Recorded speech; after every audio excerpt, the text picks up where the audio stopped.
हाँ जी अस्सलाम वालेकुम जी सारे दोस्तों ने मेरे भरावां ठीक है जिहड़े जिहड़े मेरे भरा मैसेज करते पे सन कि प्रोफाइल ऐड किहड़ी चीज़ दी ते किस तरह लगदी है ठीक है ਇਹ प्रोफाइल ऐड ਤੁਹਾਨੂੰ ਵਿਖਾਈਏ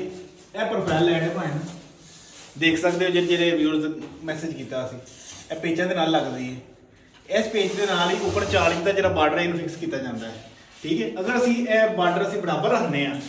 ਫਿਰ ਤੇ 40 ਦਾ ਜਿਹੜਾ ਬਾਰਡਰ ਫਿਕਸ ਕਰਨਾ ਹੁੰਦਾ ਅਸੀਂ ਇਹਨੂੰ ਅਲਫੀ ਤੇ ਬੂਰੇ ਦੇ ਨਾਲ ਫਿਕਸ ਕੀਤਾ ਜਾਂਦਾ ਹੈ ਉਹਦੀ ਬੈਕ ਸਾਈਡ ਤੇ ਲੱਗਦਾ ਹੈ ਠੀਕ ਹੈ ਮੈਸੇਜ ਕਾਫੀ ਜ਼ਿਆਦਾ ਮੈਂਸ਼ਨ ਇਸ ਬਾਰੇ ਦੇ ਵਿੱਚ ਮੈਨੂੰ ਦੁਬਾਰਾ ਵੀਡੀਓ ਬਣਾਉਣੀ ਪੈਗੀ ਤੇ ਰਹੀ ਗੱਲ ਇਹ ਲੈਟ ਦੀ ਇਹ ਸਟicker ਵਾਲੀ ਲੈਟ ਹੁੰਦੀ ਹੈ ਇਹ ਸਾਫ਼ ਕਰੋ ਤੇ ਇੰਜ ਰੱਖ ਕੇ ਲਗਾ ਲਓ ਠੀਕ ਹੈ ਇਹ ਪੂਰੇ ਕਿਚਨ ਦੇ ਵਿੱਚ ਦਿੱਤੀ ਗਈ ਹੈ ਠੀਕ ਹੈ ਬਾਕੀ ਇਹਨਾਂ ਦੇ ਬਾਕਸਾਂ ਦੇ ਵਿੱਚ ਵੀ ਲਾਈਟਾਂ ਦਿੱਤੀਆਂ ਨੇ 골ਡਨ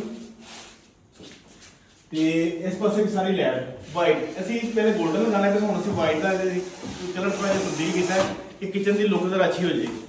ਠੀਕ ਹੈ ਤੇ ਹੁਣ ਤੁਹਾਨੂੰ ਇਹਦੀ ਸਮਝਾ ਵੀ ਦਿੱਤਾ ਦੁਬਾਰਾ ਮੈਂ ਦੂਸਰੀ ਵੀਡੀਓ ਬਣਾਈ ਇਸ ਟਾਪਿਕ ਦੇ ਉੱਤੇ ਕਿ ਬਾਰਡਰ ਨੂੰ ਕਿਸ ਤਰ੍ਹਾਂ ਲਗਾਉਣਾ ਹੈ ਤੇ ਟੇਪ ਕਿਸ ਤਰ੍ਹਾਂ ਲਗਾਉਣੀ ਹੈ ਕਵਰ ਤੇ ਇਹਦਾ ਜਿਹੜਾ ਪਲਾਸਟਿਕ ਦਾ ਜਿਹੜਾ ਕਵਰ ਹੈ ਉਹ ਵੀ ਲਗਾਦਾ ਹੈ ਤੇ ਉਹ ਲਗਾ ਕੇ ਫਿਰ ਤੁਹਾਨੂੰ ਮਜ਼ੀਦ ਨੀਟਨੈਸ ਸਾਰੀ ਕਰਕੇ ਪੂਰੇ ਕਿਚਨ ਦੀ ਤੇ ਵੀਡੀਓ ਬਣਾਉਂਦੇ ਆ ਇਹ ਅਸੀਂ ਲਗਾ ਰਹੇ ਜੇ ਕਿਚਨ ਨੂੰ ਨੋਕਰ ਦੇ ਨਾਲ ਇੱਕ ਮਿੰਟ ਪਿਪਲੀ ਸਾਹਿਬ ਨਾਲ ਪਿੰਡ ਦਾ ਠੀਕ ਹੈ ਸਾਨੂੰ ਇਹਦਾ ਪਿੰਡਾਂ ਜਾਂਦੇ ਜਾਂਦੇ ਸਾਨੂੰ ਪਤਾ ਨਹੀਂ ਹੈ ਨਾਮਾਂ ਦਾ ਨਾ ਅਸੀਂ ਫਸਟ ਟਾਈਮ ਇਸ ਪਿੰਡ ਦੇ ਵਿੱਚ ਆਏ ਹਾਂ ਪਿਪਲੀ ਸਾਹਿਬ ਨਾਲ ਪਿੰਡ ਦਾ ਇਹਦੇ ਵਿੱਚ ਅਸੀਂ ਇਹ ਕਿਚਨ ਲਗਾ ਰਹੇ ਜੀ ਠੀਕ ਹੈ ਇਰਫਾਨ ਭਾਈ ਨੇ ਤੇ ਫਰਾਂਸ ਤੋਂ ਨੇ ਮਾਸ਼ਾਅੱਲਾ ਸਾਡੇ ਫਰਾਂਸ ਦੀਆਂ ਬੜੀਆਂ ਪਾਰਟੀਆਂ ਨੇ ਤੇ ਇਹ ਭਾਈ ਇਹ ਫਰਾਂਸ ਤੋਂ ਆਏ ਨੇ ਤੇ ਇਹਨਾਂ ਸਾਨੂੰ ਆਨਲਾਈਨ ਹੀ ਸਾਡਾ ਆਰਡਰ ਹੈ ਸਾਰਾ ਠੀਕ ਹੈ ਲਵ ਯੂ ਸਾਰੇ ਦੋਸਤਾਂ ਨੂੰ।